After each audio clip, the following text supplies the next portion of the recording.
আজকে সকালবেলা পুকুরে কি এমন জিনিস হারিয়ে গেল যাতে মায়েরা হন্যে হয়ে খুঁজে বেড়াচ্ছে? চলো ঘটনাটা তাহলে তোমাদের প্রথম থেকে বলি।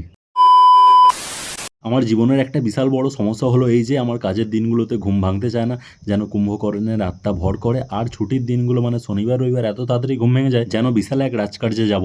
আজকেও রবিবার, আজকেও তার অন্যথা হয়নি, তাই তাড়াতাড়ি ঘুম ভেঙে গেছে। আমার এক রোজের অভ্যাস হচ্ছে কি সকালবেলা ঘুম থেকে উঠে আমার ফুল গাছগুলোকে দেখা, যেটাতে আমি অনেক পজিটিভ ফিল করি। আর আমার এক পদ্ম গাছ আছে, দুনিয়ার পদ্ম ফুলগুলো নিজে নিজেই ফুটতে পারছে, আর এদিকে আমার পদ্ম গাছটা এমন কুঁড়ে ও নিজে নিজে ফুটতে পারে না, ওকে আবার ফুটিয়ে দিতে হয়।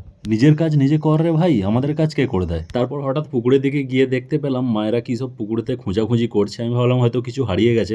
তারপর দেখলাম যে না, একটা নারকল পাতা দিয়েছিল পুকুরে গুগলির জন্য, ওটাকেই তুলতে গেছে। আর আমাদের গাছে এবারে এত প্রচন্ড আম এসছে, আর যেমন আমও এসছে, আমগুলো নষ্টও হচ্ছে। একটা সময় ছিল ছোটবেলায় আমরা যখন ভোরবেলা ঘুম ভেঙে যেত আর আমরা তাড়াতাড়ি করে পাড়ার আম গাছগুলোতে দেখতে যেতাম আম পড়েছে কিনা। আর এখন বাড়ির সামনে আম পড়ে থাকে, আমাদের কোনো কেয়ার নেই, আমের পাশ দিয়ে হেঁটে চলে যাই।